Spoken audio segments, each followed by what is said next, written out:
오늘은 로마서 11장 1절로 12절 말씀을 통해서 하늘 아버지의 마음이라는 제목으로 하나님의 은혜에 대해서 상고하고자 합니다. 로마서를 전체적으로 보면요, 1장부터 11장까지는 구원의 교리가 나와 있고 12장부터 16장까지는 구원받은 우리가 어떻게 살아야 되는가에 대한 생활에 대한 이야기가 나와 있습니다. 그 중에 9장부터 11장은 이스라엘의 구원 문제를 다루고 있습니다. 여기서 사도 바울은 과연 하나님의 선민으로 선택받은 이스라엘이 구원을 받을 것인가 못 받을 것인가에 대한 문제를 다루고 있는데, 이것은 사도 바울에게는 자기 민족의 구원이 달려있기 때문에 아주 중요한 관건이었습니다. 구약적 관점에서 보면 이스라엘은 분명히 택함받은 하나님의 선민이었습니다. 그러나 신약에 보면 그 택함받은 이스라엘이 하나님의 아들 예수 그리스도를 영접하지 않고 오히려 예수님을 십자가에 못 박는 과오를 범하였습니다. 과연 이들이 구원받을 수 있겠는가? 아니면 이들은 하나님께 버림받은 백성이 되었는가? 오늘 본문 1절 말씀을 보면 여기에 대한 명확한 대답을 해주고 있습니다. 1절에 이야기하기를, 그러므로 내가 말하노니 하나님이 자기 백성을 버리셨느냐? 그럴 수 없느니라. 나도 이스라엘인이요 아브라함의 씨에서 난 자요 베냐민 지파라. 사도 바울은 하나님이 자기 백성을 버리셨나는 질문에 절대로 그럴 수 없다는 강한 어조로 부정하면서 거기에 대한 증거로 자기 자신에 대해서 먼저 이야기하고 있습니다. 나도 이스라엘인이요 아브라함의 씨에서 난 자요 베냐민 지파요라고 그랬는데요, 이것은 자기의 족보를 자랑하는 것이 아니고 자기가 분명히 이스라엘인임을 이야기하는 것입니다. 다시 말해서 유대인인 내가 하나님의 구원에 동참하게 되었다는 것을 볼 때 하나님이 이스라엘 백성들 전부를 내치지 않았다는 증거가 되지 않느냐라는 말씀입니다.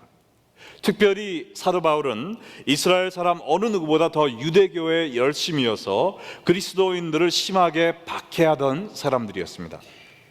그토록 유대교의 골수 분자였던 사도 바울도 구원의 선물을 받게 되었다면, 지금 예수님을 부인하고 있는 이스라엘 사람들도 얼마든지 나중에 구원받을 수 있는 가능성이 있다는 것을 이야기하고 있습니다.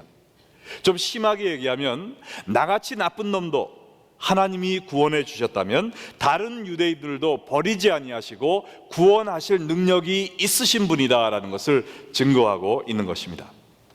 우리가 사도행전에 보면요, 바울의 회심 장면이 3번이나 나옵니다. 9장, 22장, 26장에 걸쳐서 3번이나 바울이 하나님을 믿게 된 것이 나오는데, 이것은 바울을 찬양하려 하는 것이 아니고요, 십자가의 원수였던 바울도 이렇게 구원을 받았다면 장차 다른 유대인들도 그렇게 구원을 해 주실 것이라는 것을 예표하고 있는 것입니다. 그래서 우리가 디모데전서 1장 15절로 16절에 보면, 미쁘다 모든 사람이 받을 만한 이 말이여, 그리스도 예수께서 죄인을 구원하시려고 세상에 임하셨다 하였도다. 죄인 중에 내가 괴순이라.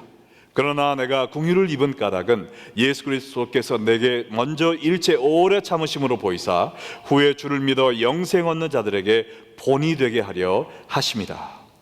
사도 바울은 이 구절을 통해서 죄인 중에서도 가장 악한 괴수였던 나를 구원하신 예수님께서 유대인들을 포함해서 지금 죄 가운데 헤매고 있는 모든 사람들을 구원하실 수 있다라는 진리를 천명하고 있는 것입니다. 그리고 이어서 2절로 4절에는 또 다른 예로 엘리야에 대해서 이야기를 하고 있습니다. 2절로 4절 보시면, 하나님이 그 미리 하신 자기 백성을 버리지 아니하셨나니 너희가 성경이 엘리야를 가르쳐 말하는 것을 알지 못하느냐? 그가 이스라엘을 하나님께 고발하되 주여 그들이 주의 선지자들을 죽였으며 주의 제단들을 헐어버렸고 나만 남았는데 내 목숨도 잤나이다 하니 그에게 하신 대답이 무엇이냐? 내가 나를 위하여 바알에 무릎 꿇지 아니한 사람 7,000명을 남겨두었다 하셨으니. 구약시대에 이스라엘 백성들이 국가적으로 하나님을 떠나 하나님께 버림받은 것처럼 보였던 암흑기가 여러 번 있었습니다. 그 가운데서도 가장 심한 암흑기가 북이스라엘 7대 왕이었던 아합 왕 시절이었습니다. 아합 왕은 그의 악처 이세벨과 함께 백성들을 유혹하여서 바알 또 아세라 우상을 섬기도록 만들었고, 하나님을 섬기는 수많은 백성들을 잡아 죽였습니다. 이때 엘리야는 하나님의 부르심을 받고 아합과 이세벨에게 우상 숭배에 대한 경고를 했습니다. 그리고 그가 한 이야기처럼 3년 반 동안에 그 땅에 비가 내리지 않는 이러한 극심한 재해가 왔습니다. 그럼에도 불구하고 아합 왕이 회개하지 않자 엘리야는 혈혈단신으로 갈멜산에서 바알 선지자 850명과 영적인 맞짱을 뜨게 되죠. 너희의 신이 진짜인지 우리의 신이 진짜인지 한번 대결해 보자. 그래서 서로 재물을 놓고 기도하는데, 바알 그 선지자들이 아무리 몸을 칼로 치면서 기도를 해도 불이 내려오지 않았습니다.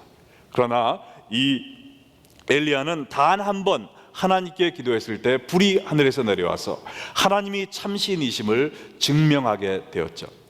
그래서 바알 선지자 850명은 다 죽임을 당하였는데, 이 소식을 들은 이세벨 여왕이 분노하여서 내가 이 엘리야를 잡아서 죽여버리겠다라는 결심을 하고 체포력을 내렸습니다. 그 이야기를 들은 엘리야가 그 마음에 낙심하여서 그 길로 호렙산 광야로 도명하여서 로뎀 나무 아래서 죽기를 간구하였습니다. 그는 아마 이렇게 기도를 했을 것 같아요. 하나님, 아합과 이세벨이 하나님을 믿는 백성들을 모두 다 죽여버렸습니다. 이제 이 이스라엘에 하나님을 찾는 사람은 나밖에 남지 않았습니다. 너무나 외롭고 고달픕니다. 근데 이 못된 사람들이 이제 나마저 죽이려고 합니다. 차라리 하나님의 손에 죽는 게 낫겠으니 나를 죽여주시옵소서. 그때 하나님이 엘리야에게 무엇이라 대답을 하셨습니까? 아직 바알에게 무릎 꿇지 않은 7,000명을 내가 남겨두었다. 엘리야의 눈에는 하나님을 믿는 성도들이 하나도 없는 것처럼 보였지만, 하나님은 그때 엘리야보다 갑절의 능력을 가지고 하나님을 섬길 엘리사를 포함해서 7,000명의 성도를 남겨두셨었다는 것입니다. 하나님은 각 시대마다 이 세상의 우상과 핍박에 무릎을 꿇지 않는 남은 자들을 마련해 두셨습니다. 온 세상에 죄악이 관영하여 하나님이 홍수로 이 세상을 심판하셨을 때 노아와 그의 가족을 남겨두셨죠.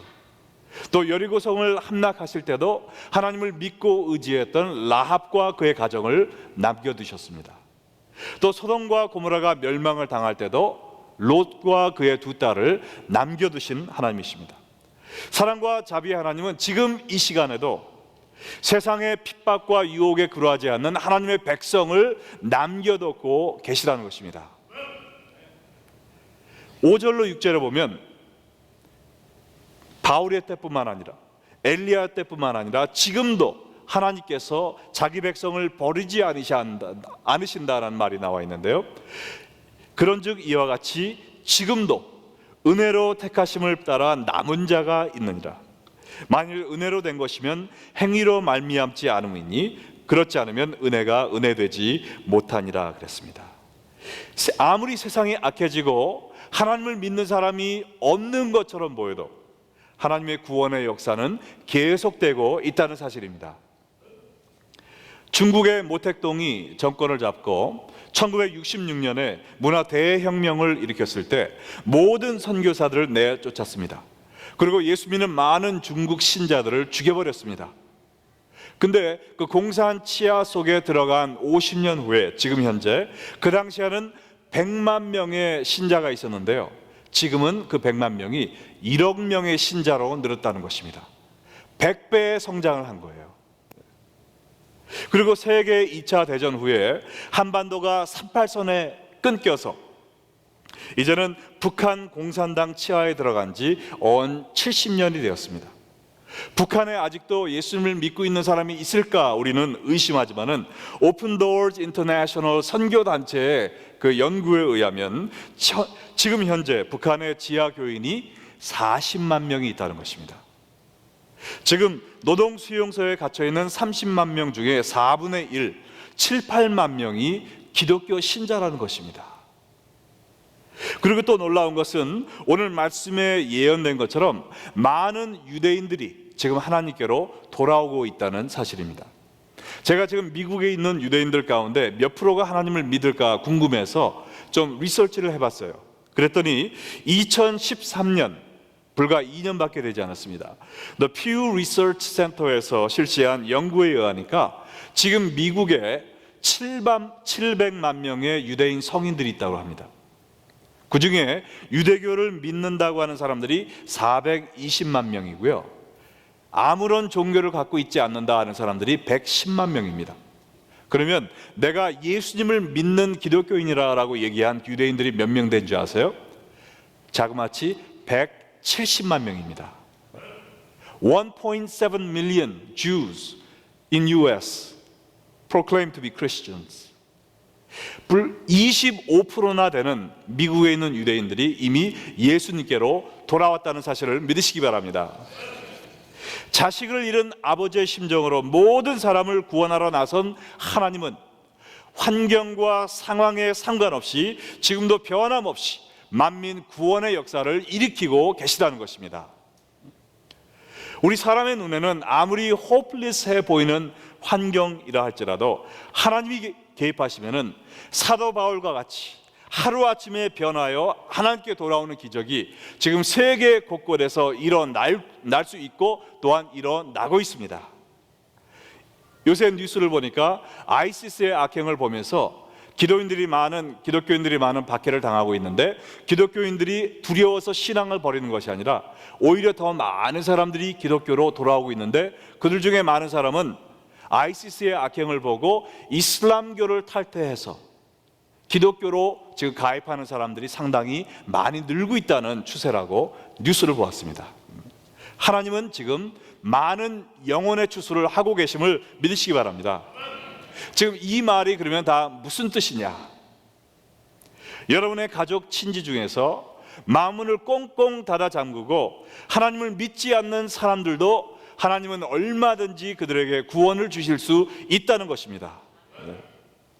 그들의 마음이 아무리 돌처럼 단단해 보여도 우리가 희망을 잃지 않고 계속하여 기도하고 전도해야 되겠습니다. 지금 여러분을 핍박하는 남편, 그분들도 하나님이 교회로 돌아오게 할 수 있습니다. 지금 하나님을 믿지 않고 있는 여러분의 사랑하는 자녀들, 그들도 언젠가는 여러분과 함께 예배를 드리는 날이 올 것이라는 것입니다. 또 교회에서 상처를 받고 내가 다시는 교회에 나가지 않을 거야 라고 말하는 사람들도 하나님이 그들의 마음을 돌이키게 할 수 있으시다는 것입니다. 하나님은 그의 백성들을 포기하지 않으십니다. 그러므로 여러분들도 여러분 주위에 있는 하나님을 믿지 않는 사람들을 포기하지 마시고 그들 믿음을 가지고 기도하면서 전도하시기 바랍니다. 그런데 오늘 말씀은요, 이 격려와 용기의 말씀만 있는 것이 아니라 무서운 경고도 포함하고 있습니다. 이 경고의 말씀이 무엇이냐면 하나님께 돌아오지 않는 자의 최후는 멸망이라는 것입니다. 아무리 하나님이 자기 백성을 포기하지 아니하신다 해서 모든 이스라엘 백성, 모든 사람이 구원을 받는 것은 아니라는 것이죠. 이 하나님의 은혜를 내가 믿음으로 받지 아니하면 멸망받을 수밖에 없다는 것입니다. 7절로 10절 말씀에 이르기를 그런즉 어떠하냐 이스라엘이 구하는 그것을 얻지 못하고 오직 택하심을 입는 자가 얻었고 그 남은 자들은 우둔하여 졌느니라. 기록된 바 하나님이 오늘까지 그들에게 혼미한 심령과 보지 못할 눈과 듣지 못할 귀를 주셨다 함과 같으니라. 또 다윗이 이르되 그들의 밥상이 올무와 덕과 거치는 것과 봉이 되게 하시고 그들의 눈은 흐려 보지 못하고 그들의 등은 항상 굽게 하옵소서 하였느니라 그랬습니다. 여기에 그들이 우둔해졌다라고 했는데요, 이 우둔했다라는 것은 바보가 됐다는 말이 아니고요, 마음이 완악하여지다 이 말입니다. 마음에 굳은 살이 박였다는 것입니다. 무감각해졌다는 것이죠. 이것을 구약에서는 그들의 마음이 강팍해졌다 표현을 합니다. 이스라엘 백성은 누구보다도 하나님의 말씀을 많이 들은 백성임에도 불구하고 그들의 마음이 완악해져서 회개하지 않고 예수님을 믿지도 않고 회개하지도 않고 그러므로 말미암아 그들이 구원의 반열에서 이탈되었다는 것입니다. 구약 신명기 29장에 예언된 것처럼 그들이 혼미한 심령을 가졌다 그랬는데, 이것은 영적으로 마비되어 있는 이스라엘의 심령 상태를 의미합니다. 영적인 장님과 귀머거리가 되어서 하나님의 말씀을 귀담아 듣지 못하고 눈앞에 있는 진리도 보지 못하게 되었다는 것입니다. 그들의 밥상이 올무와 덕과 거치는 것과 봉이 되리라 그랬는데요, 여기에 있는 밥상은 이 시편 69편에 예언된 너무나도 무서운 저주의 말씀입니다. 이 밥상이란 세상 사람들이 추구하는 모든 욕망과 쾌락을 의미한다고 볼 수 있고, 또한 생명의 떡이신 예수님을 의미한다고도 볼 수 있습니다.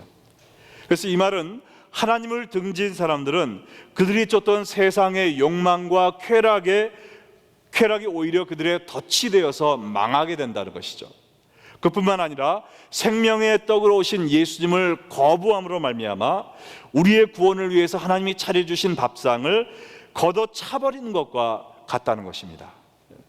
그래서 그들은 앞을 보지 못하는 장님처럼 헤매다가 멸망의 길로 빠지게 되고, 등이 굽어 있는 사람처럼 아무런 힘을 쓰지 못하고 형벌을 당할 수밖에 없다는 것이죠. 한마디로 하나님의 길을 떠난 백성들이 이처럼 비참하게 될 것이라는 것을 보여주고 있는 것입니다.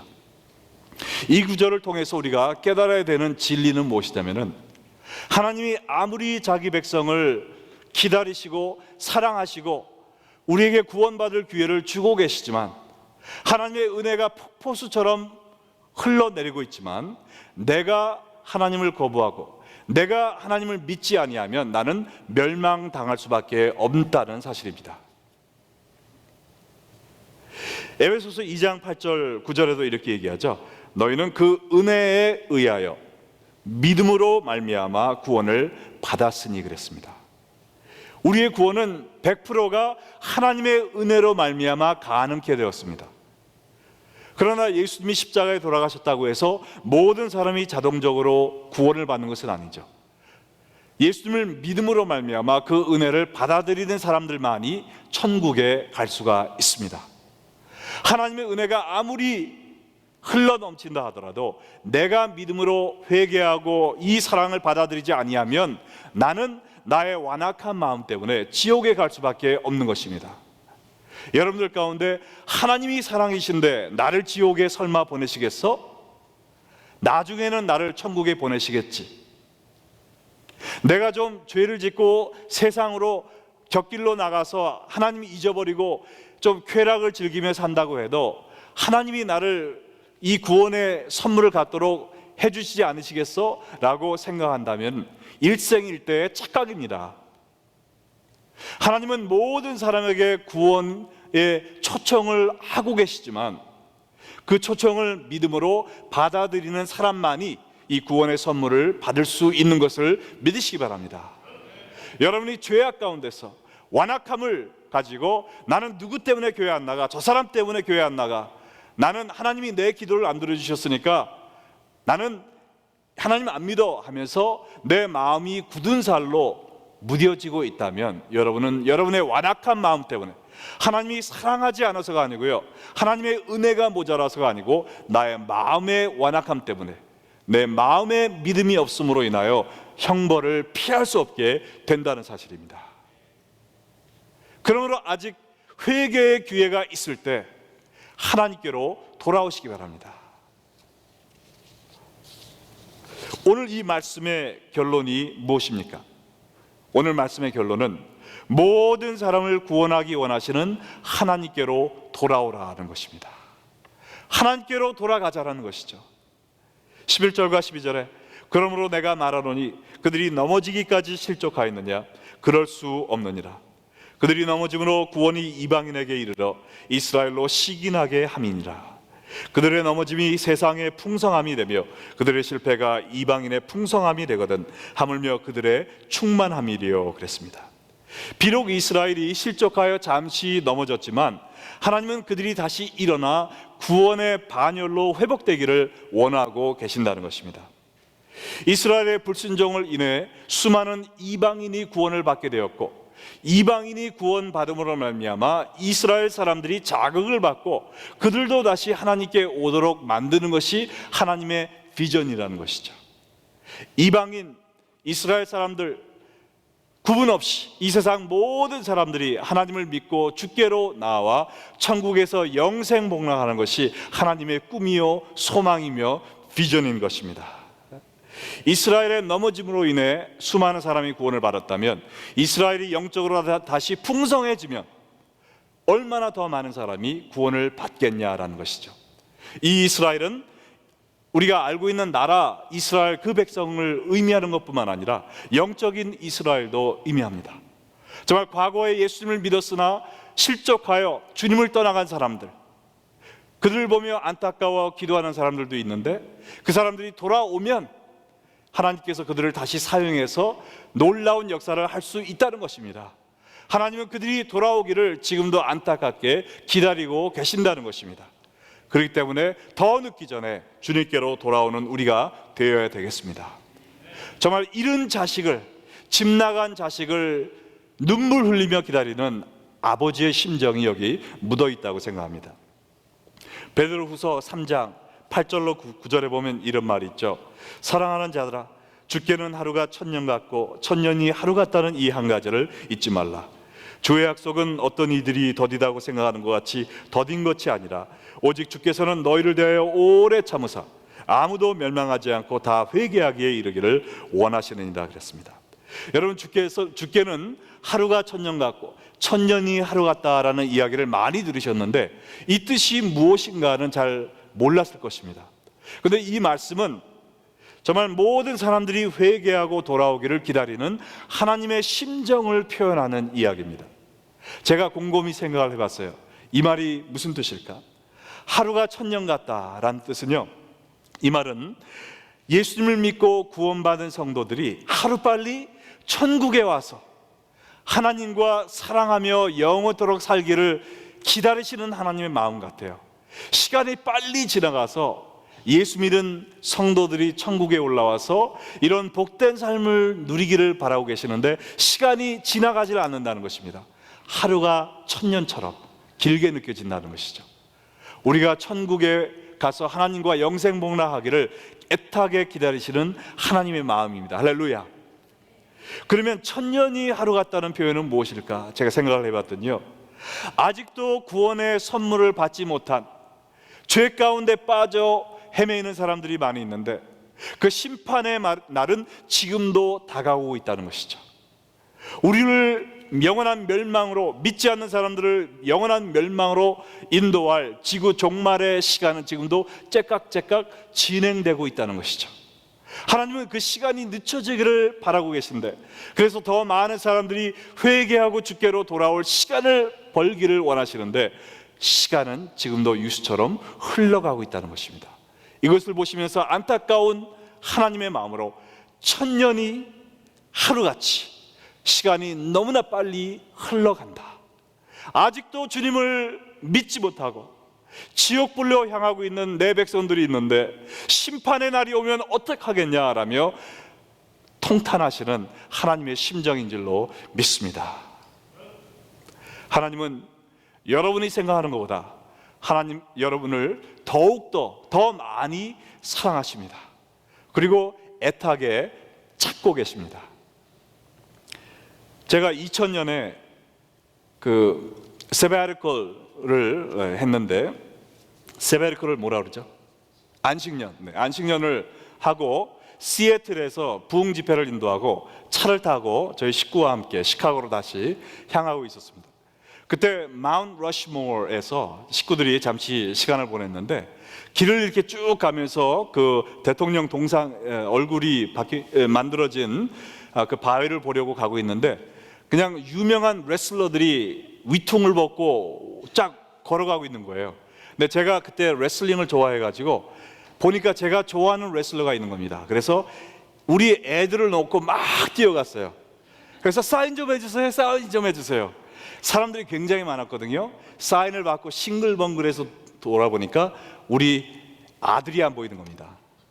그때 우리 애가 5살이었거든요.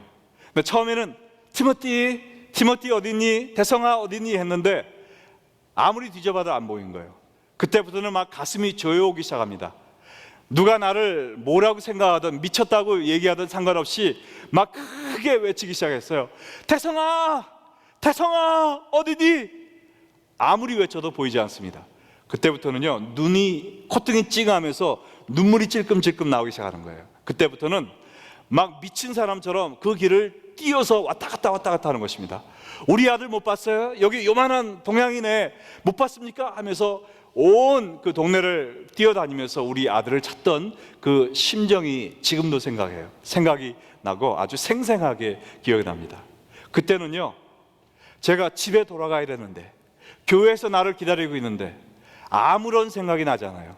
밥도 먹어야 되는데, 얼마 전에 이제 몇 시 되기 전에 떠나야 되는데 아무런 생각도 나지 않습니다. 제 마음속에 있는 소원은 이 단 한 가지, 잃어버린 내 아들을 찾는 것밖에 없었어요. 물론 우리 똑똑한 아들이 날씨가 더우니까 선물샵에 가서 저를 기다리고 있었습니다. 지치면 일로 오겠지. 예, 거기 가니까 딱 서 있더라고요. 그래서 찾긴 찾았지만 그때 그 답답한 안타까운 심정이 바로 우리를 기다리는 하나님의 심정이 아닐까라고 생각을 해봤습니다. 우리 세상의 부모들도 자녀를 잃어버리고는 살 수가 없습니다. 다른 것은 생각할 겨를이 없어요. 오직 자녀가 내 품으로 돌아오기만을 학수고대하고 있습니다. 그런데 하나님의 사랑은 이 세상의 부모의 사랑보다 몇백 배, 몇천 배 더 크다는 사실을 믿으시기 바랍니다. 이사야 49장 15절로 16절 말씀 보면 이렇게 나와 있습니다. 여인이 어찌 그 젖 먹는 자식을 잊겠으며 자기 태에서 난 아들을 긍휼히 여기지 않겠느냐. 그들은 혹시 잊을지라도 나는 너를 잊지 아니할 것이라. 내가 너를 내 손바닥에 새겼고 너의 성벽이 항상 내 앞에 있나니. 어머니가 자기 품에 앉아서 젖을 먹고 있는 그 아기를 잊어버릴 수 있을까요? 항상 그 아이 생각만 하고 있습니다. 그러나 이 세상의 부모는 어린아이를 잊어버릴 수도 있고, 또한 그 아이를 생각하지 않을 수도 있고, 진짜로 잊어버릴 수도 있습니다. 내다 버리는 사람도 있습니다. 그러나 그런 일이 생긴다 할지라도 우리 하늘 아버지는 우리를 평생 잊지 아니할 것이라 말씀하셨습니다. 우리가 우리 자녀를 사랑하는 것 몇천 배 이상으로 하나님은 우리를 사랑하고 계십니다. 특별히 하나님을 떠나 지금 세상에서 방황하고 있는 사람들, 하나님은 안타까운 마음으로 기다리고 계십니다. 우리를 얼마나 사랑하시느냐 말씀하시기를 내가 너를 내 손바닥에 새겼고 그랬습니다. 손바닥에 썼다고 그러지 않았어요. 손바닥에 뭐 했다고 그랬습니까? 새겼다라는 것은 문신을 했다는 것입니다. 태투 했다는 거예요. 여러분들 태투 하신 하나님 상상해 보았습니까? 성경에 보니까 하나님도 문신을 새겼다고 그랬어요. 무슨 문신입니까? 여러분의 얼굴과 여러분의 이름을 하나님의 손바닥에 새겼다고 그랬습니다.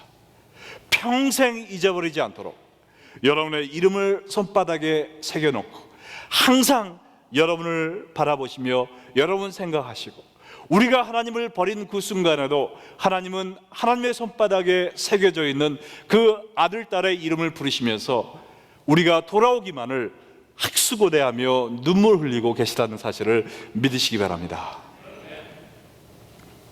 여러분 가운데 하나님을 떠난 분이 계십니까? 하나님께 헌신되었던 그 마음, 주님을 사랑하던 그 마음이 이제는 멀리 세상을 향해 떠나간 분이 계십니까? 그러면 이 시간 오늘도 여러분을 기다리면서 눈물 짓고 있는 하나님의 품으로 달려가시기 바랍니다. 또한 여러분 가운데 이미 하나님의 품으로 돌아오신 분은요, 이 하나님의 심정을 우리가 깨달아야 되겠습니다. 이 아픈 마음을 우리의 상처로 삼고 우리 주의 주님을 떠난 사람들을 향해서 하나님이 여러분을 사랑하십니다. 하나님이 여러분을 아직도 기다리고 계십니다. 하나님은 이미 여러분을 용서하여 주셨습니다. 하나님의 은혜로 여러분의 모든 죄를 용서하였으니 여러분이 이 믿음으로 하나님의 은혜를 붙잡기만 하면 됩니다. 하나님의 품으로 돌아오세요. 돌아오세요. 돌아오세요라고 외치는 여러분 되시기를 주님의 이름으로 축원합니다. 집 나간 자식들을 기다리며 손바닥에 새겨진 그들의 얼굴과 이름을 보시면서 눈물 짓고 있는 하나님, 그 하나님의 모습을 잊지 마시기 바랍니다. 나만 구원받았다고 되는 것이 아니에요. 참 구원받은 사람은, 하나님의 은혜를 깨달은 사람은 그 은혜를 보답하기 원하는 심정이 있어야 됩니다. 하나님께 은혜를 갚는 가장 좋은 방법은 우리가 교회 나와서 봉사하는 것, 이것도 좋지만 그보다 더 중요한 것은요, 하나님의 잃어버린 자녀들을 그의 품으로 다시 데려오는 것입니다. 이것을 위해서 기도하시고 전도하시고, 아무리 그들의 마음이 꽁꽁 얼어붙은 얼음장처럼 차갑게 되었다 할지라도 포기하지 마시고 그들을 위해서 기도하시기 바랍니다. 왜냐하면 하나님은 자기의 백성들을 포기하지 않으시기 때문에 그렇습니다. 이러한 하나님의 심정으로 복음을 외치는 여러분들을 통하여 하나님의 나라가 확장되고 더욱더 많은 사람들이 하나님 아버지를 부르며 그의 품에 돌아오기를 주님의 이름으로 간절히 축원합니다. 아멘. 다 같이 기도하시겠습니다.